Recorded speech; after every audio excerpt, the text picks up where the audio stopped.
Hello YouTube and welcome to the GB Studio Clone Challenge. My name is Helfansing and in this devlog series I want to show you how I recreate the mechanics of famous video games in GB Studio to create my own little clone and explore the possibilities of the engine. Here's a little disclaimer.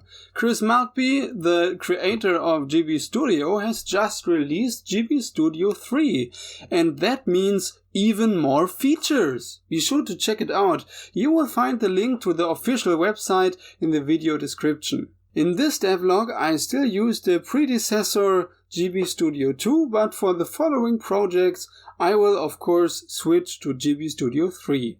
And now have fun with the video. In this first episode we'll look at Castlevania. To capture the style of the game, I searched the internet for screenshots and this one I like the best. So I made a simple tile set and created some rooms with the help of Tiled. Since every game needs a hero, I created this little Game Boy guy. He will also accompany us in future episodes. So he needs a name too. So if you have a suggestion, write it to me in the comments. Next I thought about what the basic mechanics of Castlevania are.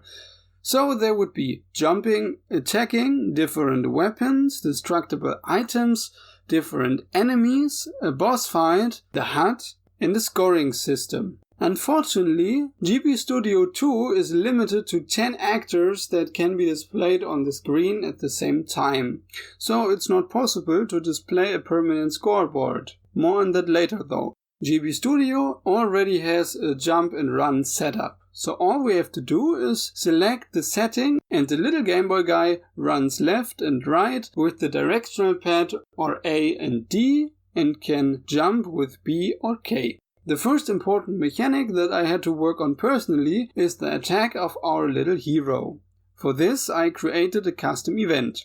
If you press A on the Game Boy or J on the keyboard, the attack function integrated in GB Studio is used. As you can see here, it changes based on what weapon you have equipped.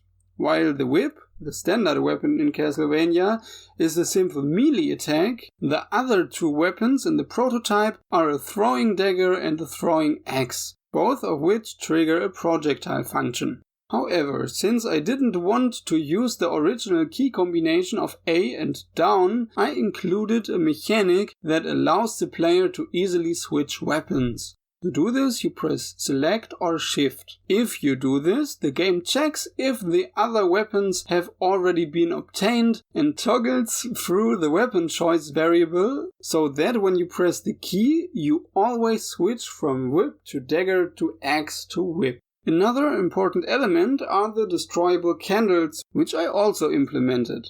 If an attack from the player hits the candle actor, its sprite usually changes to a money bag, then it flies up to the top of the screen and disappears. Finally, the number of treasures received and the resulting point score is noted, which will play a role later.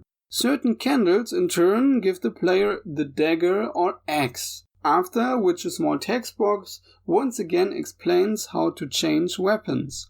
In addition, the candle in the second room also contains a power-up, which restores a life point to the player. But back to the first room. Here we see two small ghosts, which are based on the ghosts in the Great Hall in the original Castlevania. They simply move from right to left and drain life point from the player.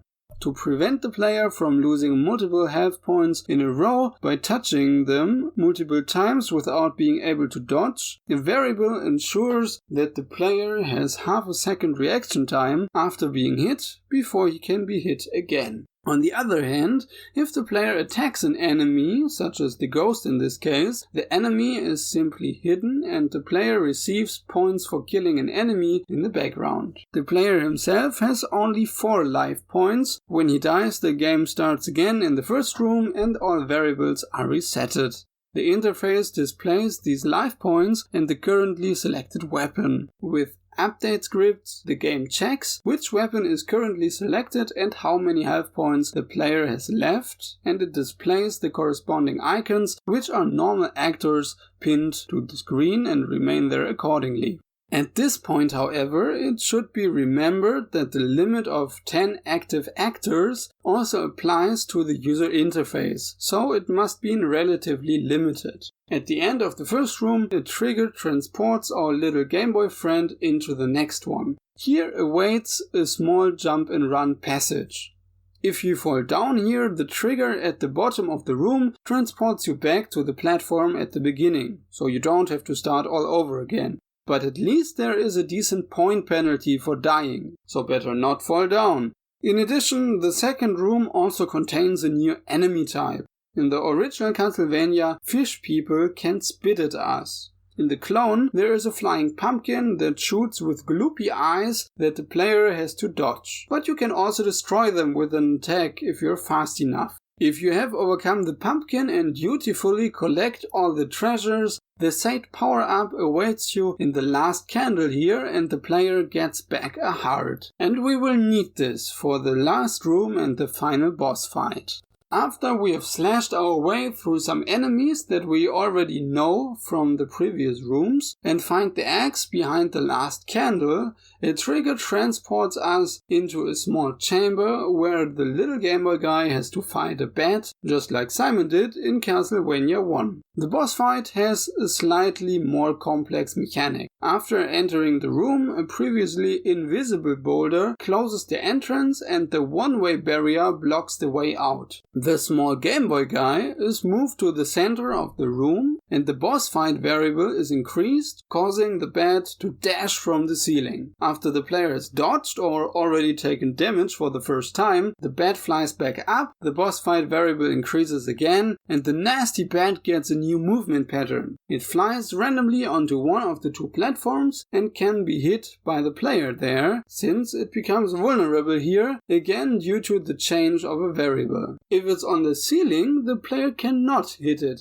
After the hit is taken, the bat flies back up and the last movement pattern is activated. The game saves the player's current position and the bat swoops down, so our poor little Game Boy guy has to dodge if he doesn't want to get hit. After that, he has a small window of time to hit back. However, the boss doesn't just have 4 health points like the player, but 40 at once. This is also where the various weapons come into play. The whip does just 2 points of damage to the bat, the dagger 5, and the axe 10 per hit. So to defeat the boss, you have to hit the bat 4 times, 8 times, or a whole 20 times. So it's worth collecting the weapons. The bat's life points are also displayed in the user interface with the help of pinned actors and an update script. The only difference is that the skulls not only make it visually clear that this is the life indicator of the final enemy, but also stand for not just 1 but a whole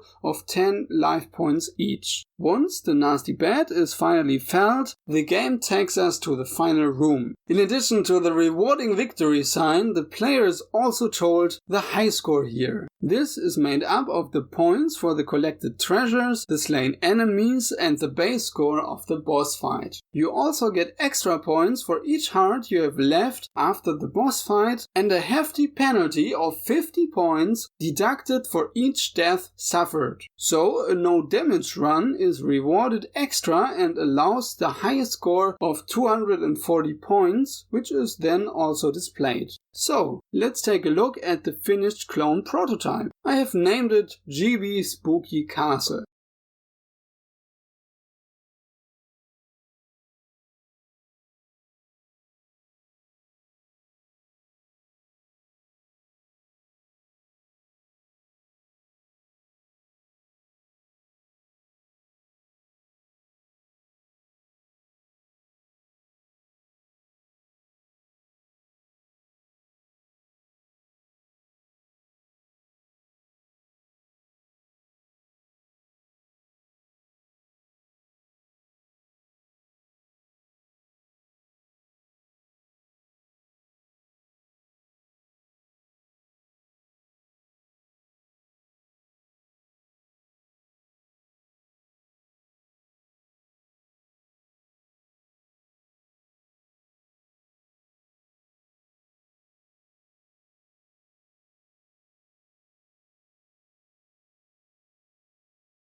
So, that's it with this video. I hope you had as much fun watching it as I had creating this little prototype. What was good?